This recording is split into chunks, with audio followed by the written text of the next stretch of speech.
কিভাবে ইংরেজিতে নিজের ডেইলি রুটিন নিয়ে কথা বলবেন। আজকে আমরা আপনাদের ডেইলি রুটিন নিয়ে ইংলিশে কথা বলা শেখাবো। আমি আপনাদের 17টা বাক্যের মাধ্যমে আমার পুরো ডেইলি রুটিনটা বলবো। আপনারা সেম ওয়ার্ডস সেন্টেন্স স্ট্রাকচার ইউজ করে জাস্ট আপনাদের রুটিন অনুযায়ী চেঞ্জ করে নেবেন। চলেন শুরু করি 17টা বাক্যের মাধ্যমে আমার পুরো daily routine. Number 1, I usually walk up at 8 o'clock, মানে আমি 8টায় ঘুম থেকে উঠি। এবার ঘুম থেকে ওঠার পরে আমি যে কাজটি করি, the first thing I do is check my phone. প্রথমত হবার আগে আমি আমার ফোনটা কিন্তু চেক করি। এটা আপনারা অন্যটা করতে পারেন, সেটা আপনারা গুছিয়ে সাজিয়ে লিখে নিতে পারেন। Next number 2, then I brush my teeth and wash my face. এরপর আমি দাঁত ব্রাশ করি এবং মুখ ধুই। Number 3, after that I make my breakfast. এরপর আমি আমার সকালের নাস্তা বানাই। রোজার সময় কিন্তু রুটিন একটু চেঞ্জ হয়ে যায় সবার, তাই না? সো আমার যদি এখানে সেন্টেন্সটা চেঞ্জ করতে হয় তাইলে আমি বলবো after that I go for a walk. যদি আমি খাবার না বানাই তাহলে হাঁটতে বের হব। After that I go for a walk. Number 4, then I have my breakfast around 8:30। তারপর আমি আমার সকালের নাস্তা 8:30-এ খাই। আপনি 9:30-এ বলতে পারেন, আপনি 10:30-এ বলতে পারেন, আপনি 7:30-এ বলতে পারেন। যেটা বলেন সেটা আপনি অ্যারাউন্ডটা দিলে আপনার টাইমটা এক্স্যাক্ট প্রকাশ পাবে। আমি আবারও বলছি, number 4, then I have my breakfast around 8:30। তারপর আমি আমার সকালের নাস্তা 8:30-এ খাই। Number 5, I have home around 9 in the morning for walk, মানে আমি 9টার দিকে কাজের জন্য বের হয়। আপনি 10টার দিকে বের হতে পারেন, 11টার দিকে বের হতে পারেন, 7টায় বের হতে পারেন। সেক্ষেত্রে আপনারা আপনাদের অনুযায়ী সময়টা বসিয়ে নিতে পারেন। আমি আবারও বলছি, I have home around 9 in the morning for walk. চিন্তা করেন আমরা কিন্তু অনেক দিন ঘর থেকে বের হয় না, সেক্ষেত্রে আপনি কি করতে পারেন? সো এক্ষেত্রে আমরা এটাকে জাস্ট আমরা নেক্সট কি করি সেটা দিয়ে রিপ্লেস করে দিব। অর্থাৎ আমরা ওই বাইরে যদি বের না হয় তাহলে তার বাইরে বের না হলে কি কাজটি করব সেটা কিন্তু আমরা সংযোজন করব।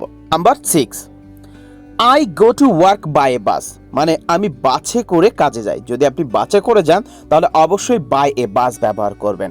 আর আপনি গাড়ি দিয়ে গেলে বলবেন I go to work by car.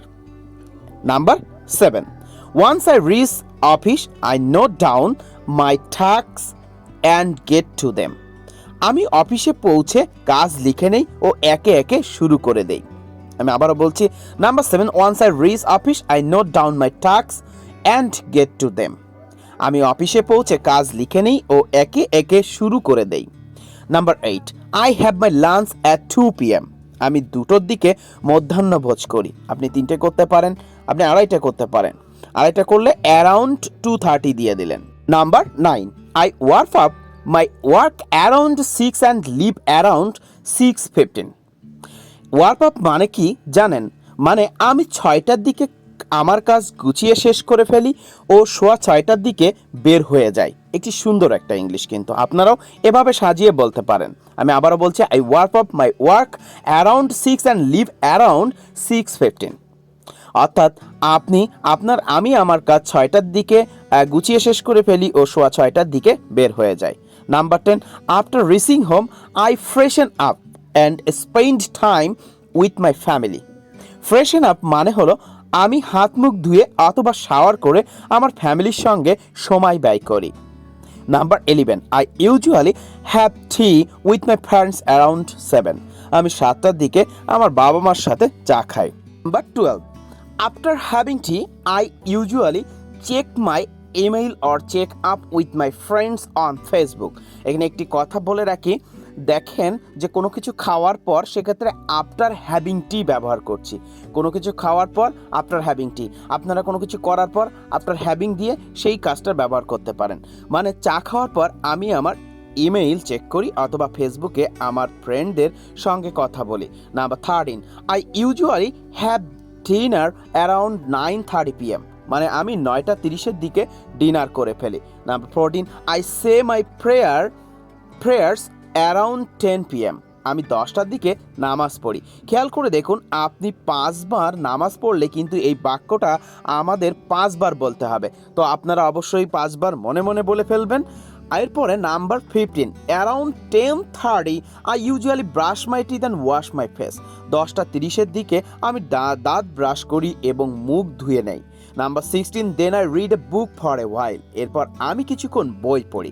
Number 17, I usually hit the bed by 11:30 PM। আমি 11:30-এর দিকে ঘুমিয়ে পড়ি। এখানে হিট দ্য বেড মানে কি জানেন? হ্যাঁ, হিট দ্য বেড মানে হচ্ছে ঘুমিয়ে পড়া। দারুণ একটি ইংলিশ। আমরা সচরাচর ঘুমিয়ে পড়ার ক্ষেত্রে কিন্তু স্লিপ ব্যবহার করে থাকি, কিন্তু আজকে আপনারা এটা এখান থেকেই শিখে নিন যে হিট দ্য বেড মানেও হচ্ছে ঘুমিয়ে পড়া। এই দেখেন, হয়ে গেল কিন্তু পুরা ডেইলি রুটিন। এই বাক্যগুলো ব্যবহার করে আমাকে আপনাদের ডেইলি রুটিন সম্পর্কে জানিয়ে দেবেন কিন্তু, এবং আপনারা এই 17টি বাক্য ব্যবহার করে এখানে আরও বাক্য আপনাদের মতন করে সংযোজন করতে পারেন, কারণ কারো ডেইলি রুটিনের সাথে কারোটা মিলবে না, তা আপনাদের মতন করে এখানে সংযোজন করে নিতে পারেন। তো হ্যাঁ বন্ধুরা, এই ভিডিওটি আপনাদের কাছে কেমন লাগলো অবশ্যই কমেন্টে জানাবেন, এবং প্রতিনিয়ত এই ধরনের ভিডিও পেতে আমাদের ইউটিউব চ্যানেলটিতে সাবস্ক্রাইব করবেন, এবং আমাদের পেজটিতে লার্নিং পিরিয়ডস পেজটিতে অবশ্যই ফলো করবেন, এবং আমাদের ভিডিওগুলো বেশি বেশি করে আপনাদের টাইম লাইনে শেয়ার দিয়ে রাখবেন, এবং আবারও এরকম গুরুত্বপূর্ণ ক্লাস নিয়ে আপনাদের সামনে হাজির হব। ততক্ষণ আপনারা ভালো থাকবেন, সুস্থ থাকবেন। আল্লাহ হাফেজ।